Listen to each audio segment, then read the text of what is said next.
How you doing, YouTube? Matt Massive Beer Reviews back with Euro Trash. Well, not really trash, but Euro. I just like saying trash. A beer courtesy of my boy, Thomas Opant. If you don't know Thomas Opant, go check him out. He's part of the Dutch Beer Collective. They do a bunch of great Dutch beer stuff over there, but there's a little twist in that Thomas speaks better English than me and most of the people I know that live in the United States. So he does a bunch of English reviews, and he sent over a box of beer. This would be one of them, and this is, as you can see, a little wrench action. This is them ripping on Industrial Arts. No, the Moersleutel. Moersleutel? I have no idea. This is their double roast Kieni. It's an Imperial coffee stout with coffee from Coffee Collective. Coffee name Kieni Espresso. Origin Kenya. Process washed. And there's a whole bunch of stuff about the coffee. Who cares? I mean, I do, but ingredients: water, malted barley, hops, yeast, and coffee. Contains gluten. Best before and batch. See bottom. 10% alcohol by volume. There's nothing on the bottom of this can that says anything about a batch number or when it's good by. There was, I'm a liar, there was a best before, but it's been scraped off.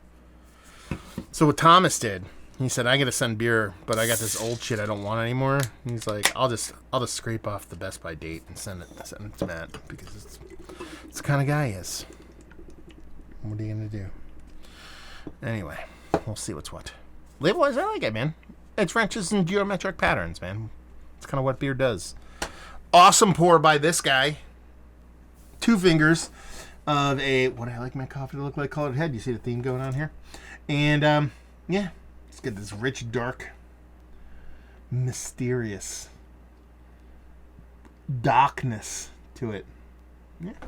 Let's even get a nose. Definitely coffee forward. I mean, it's a big, burly coffee beer. There's this cool kind of sweetened component to it that reminds me of a little bit of molasses, subtle blackstrap kind of vibes, a little bitter vibes to it. Sweet, coffee on coffee on coffee.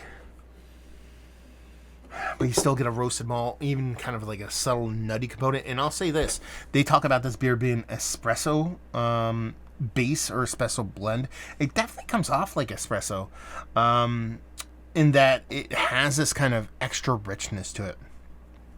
I love dark coffee, or I like strong coffee, or a combination of the two. So, if I'm going to drink coffee, I'll drink shit coffee. I don't care. I'm one of those assholes that puts sweeteners and milk in it and half and stuff.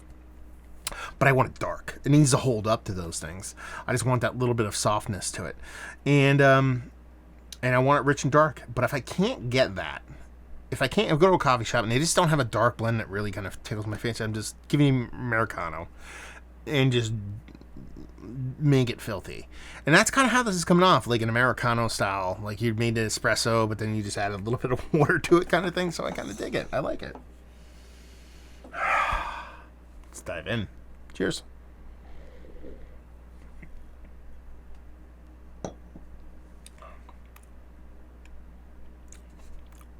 It's hot. It's hot, baby, hot. Yeah, it's definitely, the ABVs are definitely bumping on this thing. There's this big sharpness, this heat that kind of hits you right off the bat. The coffee is a leader in the clubhouse as far as flavor goes, though. But that immediate hit of that heat from the beer comes off hot. And so I'm assuming it's relatively fresh. It's kind of cool because this gigantic head, because it poured it awesomely, acts as almost like a foamy, creamy kind of head you would get on an espresso. And that when you go to take a sip of the beer, you get that little bit of foam first, and it's ultra sweet and fluffy, and then you get into the beer, and that's where you really hit your kind of stride when it comes to the bittering components.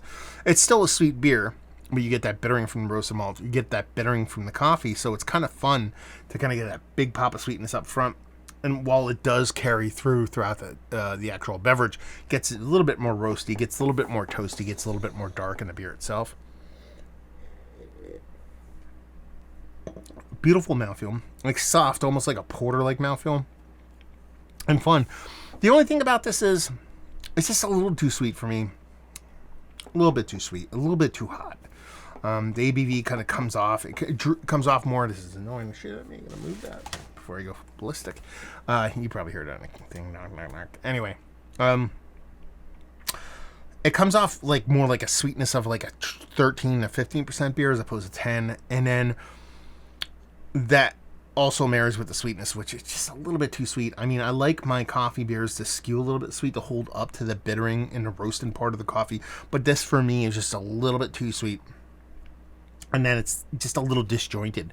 The flavors are amazing, though. If I'm going to sit here and kind of reel back and talk about the positives instead of the negatives, which tends to be the case a lot of times when you talk about beers, I mean, the explosiveness in which you get the actual beer itself, the roasted portion, the sweetness on the beer, the coffee on the beer, everything here is cranked to the max. So it's definitely an impactful beer. It's one of those 2x4 to the face kind of beers.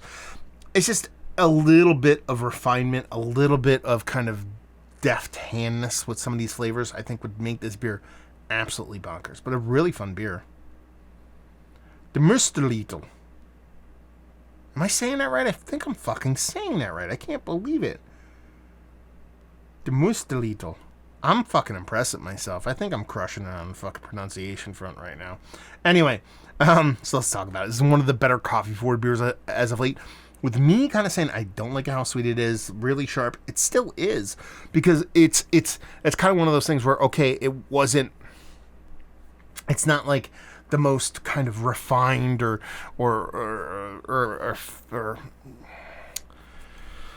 so, you know, like, well, I got a big Dutch crowd coming in. Let's go soccer instead of football.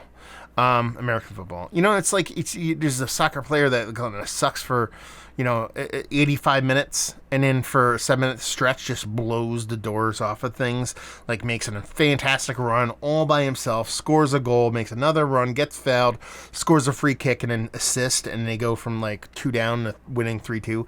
That's kind of like this beer, in that it's not fancy, it's not refined, it's green, it's trying to learn, but it's got the boisterousness and the volume to really kind of walk a little bit of a walk, and I think that's a fun way to kind of present the beer in it.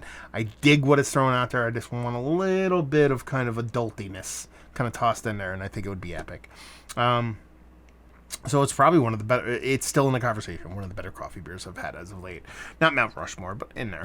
Value and availability, no idea.